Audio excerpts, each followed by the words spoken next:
Aloha everyone, my name is Luke and today we are covering Two Wrongs Make a Right by Chloe Liese. But before we get started on that, my youngest said that my videos need some sort of ambiance, some music or noise to fill in the cracks underneath and make it a more pleasurable experience for you. And I am here for you. So today we're listening to Mortal Kombat's 1 and 2, the soundtrack. And I know that sounds a little random, but it'll make sense.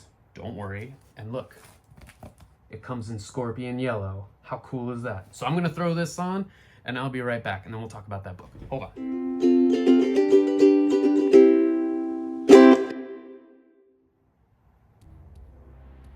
Why Mortal Kombat? It's feisty, it's fighty, it's fun. Similar to this book. Chloe Liese is a favorite author of mine. In the next year, I will be doing a low buy year where I am severely limiting, what I buy. When it comes to books, the only new books that I'm buying come from a select list of authors. Chloe Liese is on that list.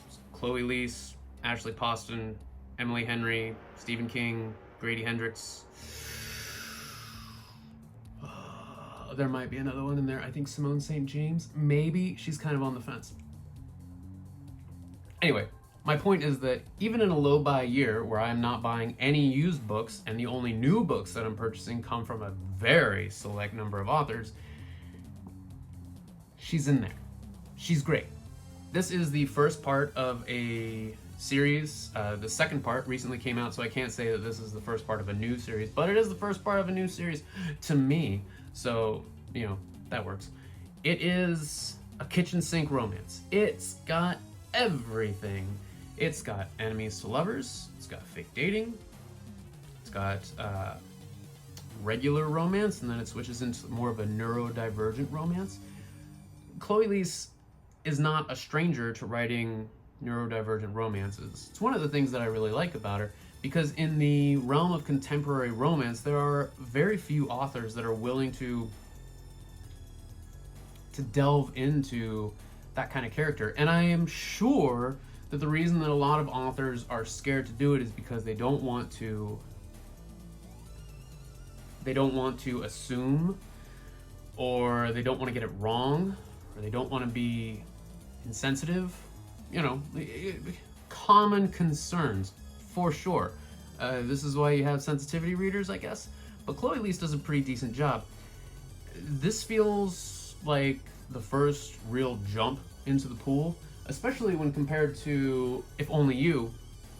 If Only You feels a little smoother when it comes to neurodivergent romance. In this, we have a neurodivergent character that we have seen before, that we know is neurodivergent, and we grow to look at her as like your little sister, but as far as the romance aspect, this does it a little bit smoother.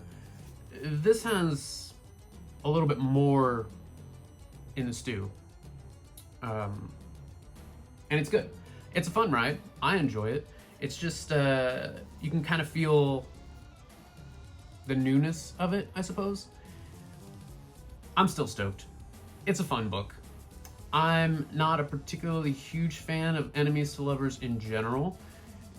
And I'm sure that this is just something to do with my brain about how if somebody is mean or a jerk to me, or is so blatant and open as to say that they don't like me, that I should leave them alone, or whatever, I tend to do it. Why should I doubt their desire for me not to be involved in their life? So enemies to lovers is a big non-starter for me, but I will read any book that Chloe Liese writes because Chloe Liese is a good writer, and I will just try to enjoy it to the utmost of my ability. There's a lot of stuff to like in this book, and I'm glad that I read it. As a neurodivergent guy myself, I enjoy representation. It's pretty cool stuff. I especially like it because I never really thought that I was neurodivergent until I started reading neurodivergent romances, and they mentioned tics and traits associated with it, and I started thinking, wow, that sounds a lot like me. And then I started taking a bunch of tests, saw some people And yeah, turns out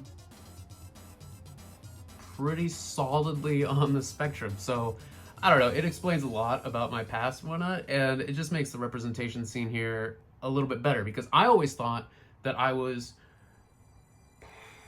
the weird one. And, you know, I'm not saying that I'm not a weird duck or anything, but I always thought that there was something more wrong with me, as opposed to just being, I don't know, the quirky yet lovable character. So seeing people with similar traits reflected back as lovable, pretty cool. So if you're looking for an enemies to lovers, this is a good book. If you're looking for neurodivergent romance, this is a good book. If you're looking for Chloe Liese in general, this is a good book. Chloe Liese is a good writer. I can't recommend her enough. I'm excited to read the next book in the series, which is on the shelf, which I will get to eventually, but I have so much more stuff to read between now and then, and I don't want it to seem like I'm stacking up the same thing over and over and over. With this in mind, last video we talked about Richard Chizmar. This video is a romance. That means that next video must be Stephen King. That's how I'm going to kind of structure this. This year is going to be Stephen King, wildcard, romance. Because I really like romances, but I don't like stacking romances on top of romances, because the beats get really familiar and I want to enjoy them more. And I think that the real way, at least for me, to enjoy romances is to diversify and then keep coming back to romances.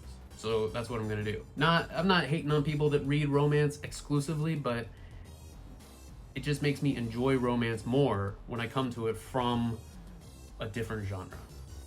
Similarly, I really like Stephen King books, but I can't read them back to back to back to back because, you know, a lot of the same concerns. So, Stephen King, a wild card that cleanses my palate from Stephen King into a romance, and then back into a Stephen King. This sounds like a fun time. This sounds like a fun thing to do this year. So that's what I'm gonna do. Insert random pitch about YouTube, like, subscribe, yada, yada, yada. I'm not here to control you. You do what you want. But until next time, goodbye.